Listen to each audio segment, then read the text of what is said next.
Thank you so much for having us. We're excited to be here at the Aroc Resource and Organizing Center. So tell me your name and what's your role here in this organization?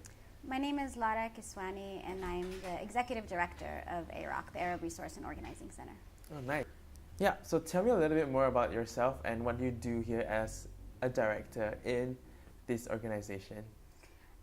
So I do a whole bunch of different things. As the director, I help coordinate and supervise all the staff and programs. We're a service advocacy and organizing organization, so we have a lot of moving parts, and my role is to make sure that the organization has all its moving parts in order, including fundraising, development, supervision, HR stuff, but also managing and sort of being strategic about our political vision and programs and such. Mm-hmm. In terms of your political vision, what other visions do you have for this organization? I think it's not my vision, it's a collective vision, but our leadership has our vision actually is for liberated Arab communities living in dignity from here to our homelands. So we understand ourselves as part of a diasporic community. So we organize here in the Bay Area, we organize Arabs and Muslims, and we organize towards the liberation of Arab people, but that doesn't necessarily mean we understand ourselves only as doing work locally in the Bay. We see ourselves as part of an international community, so the work we do here directly contributes to the work to the struggles and the movements of our people globally. Nice. Okay. And so, what are the resources that you provide to Arab or like anyone in particular who needs help when they come over? So like I said earlier, we're a service advocacy and organizing organization. What that means is we provide direct services, specifically around legal issues. So we have lawyers who provide free to low-cost immigration services for low-income Arab and Muslim immigrants. We also do FBI repression. So we house this under our community defense program. We understand providing direct legal services as a way to protect our communities, particularly in this political moment. And then we also advocate for changes in local policies and organize our communities to build power towards shifting the conditions that actually cause them to need these services in the first place. So people come here because of forced migration, because of economic exploitation and devastation of their homelands, and also end up being displaced there and oftentimes here. So we work to shift those conditions because we believe in a model that actually addresses the root cause of the issue. And so we organize our community to speak for themselves and have agency in order to shift power. Does Aroc have any meetings or events happening in SF State that you guys are involved in? At SF State? We don't have meetings at SF State, but we have a lot of public events. Some of our work includes political education. So we often do forums and events where we speak about different issues or teach about different issues or even learn about different issues that impact our communities and other communities. As part of our organizing efforts against militarism, war, and racism, we have local campaigns. And those campaigns include things like Stop Urban Shield and other efforts to shift the power from militarized police to actually building healthy communities of color in the Bay Area. So that also means that we have events to educate about that, but also opportunities for people to plug into that work. A lot of our work is done in cross-movement building coalitions. So we are an Arab-led organization focused on the liberation of Arab people, but we understand our liberation as tied to the liberation of all oppressed people, of all people of color. So most of our work is done in that type of spirit, and that's why we're involved in multiple types of coalitions. And there's a lot of opportunities for students from SF State to plug into that, to plug into our local organizing efforts to really fight against war, militarism, Zionism, and repression. Well, I'm a Palestinian who was born here and raised in the Bay Area and have stayed pretty connected to work around being in community around issues that concern the Palestinian and Arab community. So I was an organizer as a student at UC Davis with Students for Justice in Palestine and stayed connected to community organizing, moved back to the Bay Area, was active in Aroc and its predecessor ADC-SF, which was what Aroc came out of. So I have a history with the organization and was a volunteer member and came on as staff when the opportunity arose. So that's how I got involved in Aroc. Okay, Yeah. that's awesome. So there's a youth program in Aroc. So how does that empower youth? Yeah, so we're a membership-based organization, and our members lead our organizing efforts. And one of our arms is a youth program called AYO, Arab Youth Organizing. It's youth-led, so they choose campaigns and issues they want to work on and organize around them. They've done mostly things around education equity. They published a report on the needs of Arab and Muslim students throughout the Bay Area, and building off of that, we've had multiple campaigns that we've won, including getting 2 Arabic interpreters in San Francisco Unified School District. We also then fought to get Arabic taught in SF Unified School District, and we got a resolution passed, and that's being implemented starting next year. But as a result, as a result of a lot of our wins, and which are oftentimes led by young people and their parents and such, we also face a lot of repression. So a lot of the work we have done and the victories we've made we've been met with attacks on Aroc and attempts to actually stop us from continuing to do our work.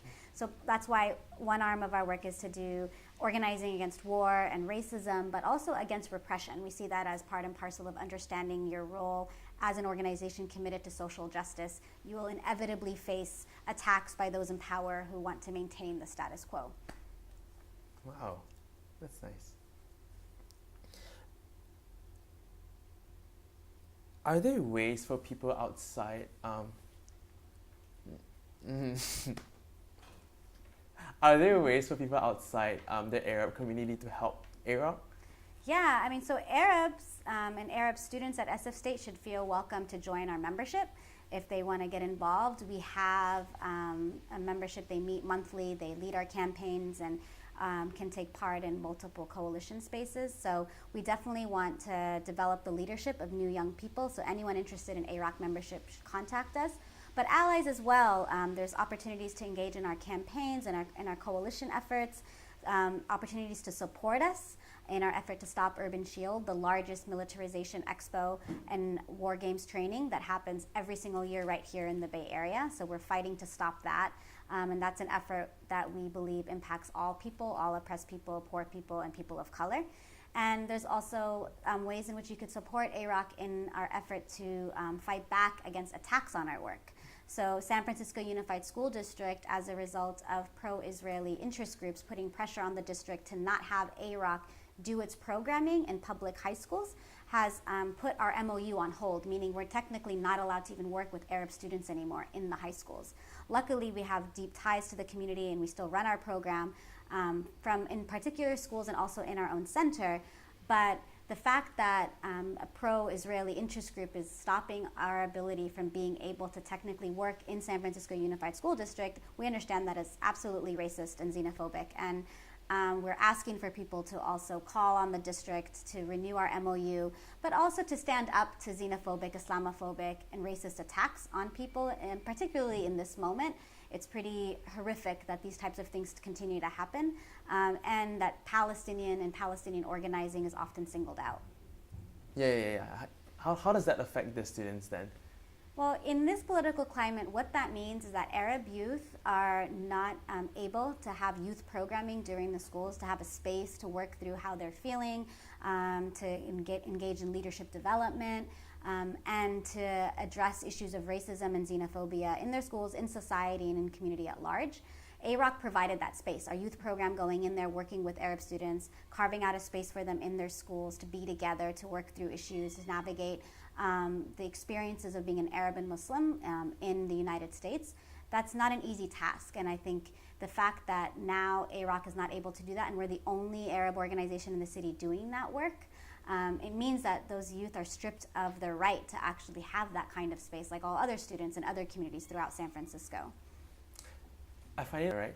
Yeah, I mean, our doors are definitely open to the community. We're kind of a one-stop shop for everything these days, given that there aren't many, we're the only Arab institution providing services. So we not only do legal services, now we do case management and service connection. So people come here just trying to figure out where to go and what services are available and how to get housing, healthcare, jobs, and so on and so forth, and language access. So we do all types of things, and that's pretty intergenerational because we have young people with particular needs, and we also have elders and families and parents who have similar needs. So there's all kinds of things that we do to sort of meet that need. But ultimately, our goal is to not just serve, it's to organize. So we want people to get the services they need to meet their needs in order to be able to feel empowered to actually navigate society and also fight back, to fight back against the conditions that force them to need that service in the first place. So when an undocumented person comes over to Aroc, what are the steps you can take to help them? So we provide legal counsel, so people can come and get a consultation with a lawyer for free. They can find out also, coupled with that, so if they need a legal service or need to apply for any type of immigration status, we support with that. But we also provide information and train people on what their rights are. Whether you're undocumented, an immigrant, an activist, you have rights around law enforcement, and you have rights in this particular political moment against political repression as well. So we do a lot of trainings. We call them Know Your Rights or Know Your Options. So in case you're approached by ICE and immigration enforcement, or you're approached by the police, what information you would have to share and what your rights are. And are oftentimes, if not more than often than not, always have a right not to speak to a lawyer. You always have the right not to remain silent with law enforcement, and that's something that's really important for us to push people. We believe that the more you engage law enforcement, the more you are at risk of harm. And so in order to mitigate harm, we ask people to disengage from all forms of law enforcement. ICE, FBI, police, that's part of our work too. So when people come to us for a legal service, we provide that service, and we also equip you with your rights so you know what to do when you're out in the streets and in the community. For instance, the Muslim ban came down last year. We weren't expecting that. We provided legal services for years, particularly around immigration. This was the first time something of this sort actually impacted our community so quickly. An executive order came down the pipe, and suddenly people in midair were being told they can't actually enter the country that they were planning on entering. Families were being ripped apart as we were standing there reading the news.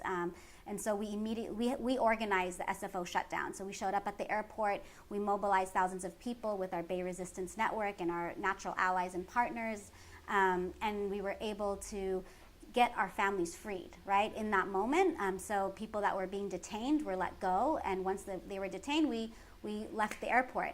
But since then, the Muslim ban has now been put back into effect. And so what that means is there's ongoing racist laws that keep getting passed, and there's fights in the courts, but the real fight happens in the streets. And that's what's gonna actually put pressure on the courts to shift what they're trying to do, what the Trump administration is trying to do.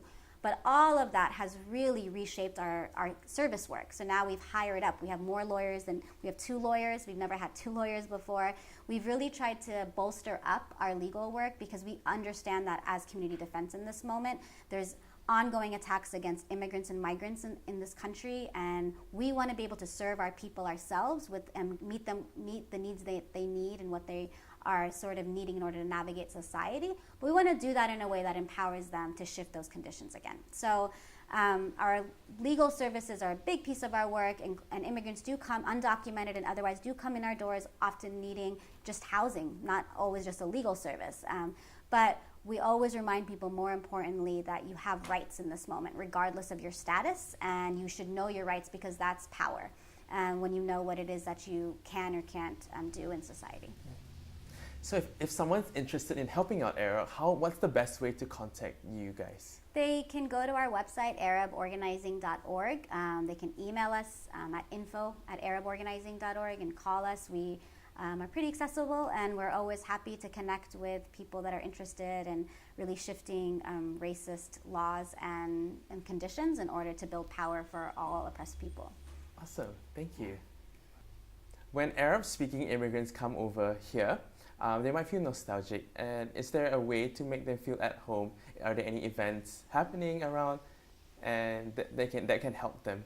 Sure, yeah. I mean, one thing is we're not necessarily a cultural center, but culture is part and parcel of all of our work, naturally. And so we do a lot of community events, and we are connected to a broader Arab community. The Bay Area has a really strong Arab community that is pretty connected. And so when people come here and they're looking for another family to connect to, or a type of event, or how to do depke classes, or whatever it may be, we have that information on hand and we connect them to those resources. Whether or not it's us directly providing it or us connecting them to resources that exist outside of Aroc, that's definitely a role we play. And I think the Bay Area and immigrants coming to the Bay Area are pretty lucky in that we do have a very strong, active, engaged Arab community that they can easily be plugged into, and we're always happy to help make that happen. Awesome. So can you tell me more about the partnerships? Yeah, we have a lot of allies and partners in the Bay Area and around the country. And there's no other Arab institutions like Aroc, but there are student groups and collectives and organizations that we are connected to, like Students for Justice in Palestine, General Union of Palestine Students. There's also the Middle East Children's Alliance, which mostly does relief work in the Arab world and that we also support. And then there's other service providers that do immigrant-related work, not specifically for Arabs, but also for Arabs. So we are connected to that world as well, and we have organizers in other spaces that we also work with. So we're very connected to organizations like Critical Resistance, Chicano Moratorium Coalition, a lot of the Filipino organizations, in terms of our organizing efforts. And then in terms of immigrant work, we are part of the San Francisco Immigrant Legal Education Network, which is a collaborative of 13 organizations, everyone from Poder, Asian Law Caucus, Casa Justa, that come together to provide services and do education for immigrant communities in the Bay Area. Thanks. Next question, I promise. What's next for Aroc in the future? What's next for Aroc in the future? Continuing to do the good work that we do and continuing to do it better. I think in this moment, people are often wondering, what do we do and how do we do it and how should we change things? And our answer is always, let's do the organizing we've been doing, because everything we've been fighting for is even more important in this moment. Everything we've been fighting against is even more important in this moment. So we're continuing to grow our membership and continuing to deepen our work and really working on ending Urban Shield once and for all, and building out our youth program and making sure that Arab families in the Bay Area feel empowered, feel connected, and also are having their needs met. Lara, thank you so much for having us right here. I've definitely learned a lot, and I'm sure the audience too. So yeah, we wish you all the best, and thank you. Thank you so much for being here.